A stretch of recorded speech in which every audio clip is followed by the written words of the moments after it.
નમસ્કાર મિત્રો, કેમ છો? આશા રાખું છું કે તમે બધા સહકુશળ હશો. હું પણ સહકુશળ છું. આજે 3 ફેબ્રુઆરી 2026નું કરંટ અફેર લઈને તમારા માટે હાજર થઈ ગયો છું.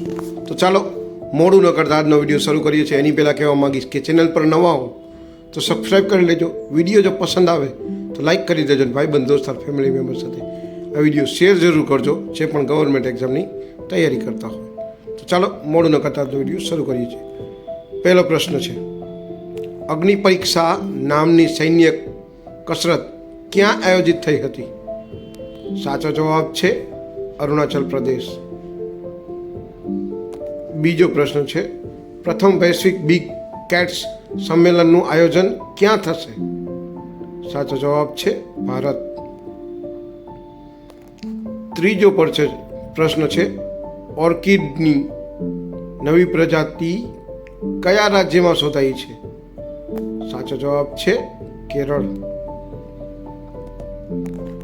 ચોથો પ્રશ્ન છે, મેબેલિયન ન્યુયોર્ક કોને ભારતનો બ્રાન્ડ એમ્બેસેડર બનાવ્યો છે?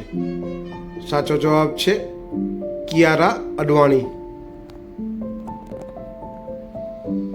પાંચમો પ્રશ્ન છે, થાઈલેન્ડ માસ્ટર 2026માં BWF સુપર 300 ખિતાબ કોણે જીત્યો? સાચો જવાબ છે દેવિકા સિહાગ. છઠ્ઠો પ્રશ્ન છે, બેસ્ટ ઓડિયો બુક નેરેશન અને સ્ટોરી ટેલિંગ માટે ગ્રેમી એવોર્ડ 2026 કોણે જીત્યો? સાચો જવાબ છે દલાઈ લામા. સાતમો પ્રશ્ન છે, કયા રાજ્યે 72મી સિનિયર રાષ્ટ્રીય મહિલા કબડ્ડી ચેમ્પિયનશિપનો ખિતાબ જીત્યો છે? સાચો જવાબ છે હરિયાણા.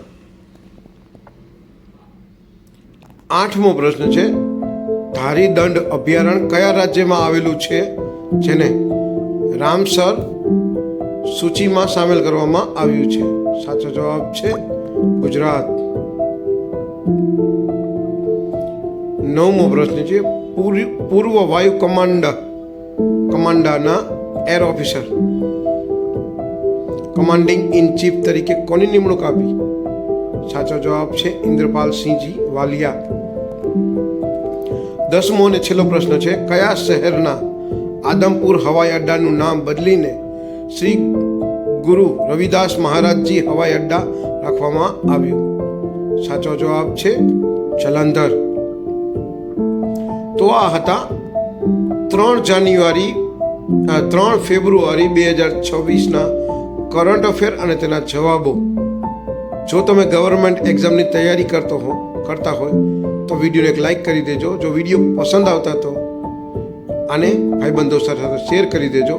અને આવા જ વિડીયો જો તમને દરરોજ જોતા હોય તો ચેનલને સબસ્ક્રાઈબ કરીને રાખજો અને બેલ આઇકોન પ્રેસ કરીને રાખજો, કારણ કે આવા જ નવા વિડીયો દરરોજ હું લાવીશ અને તમને નોટિફિકેશન મળવું હોય તો ચેનલને સબસ્ક્રાઈબ કરી હશે તો જ મળશે.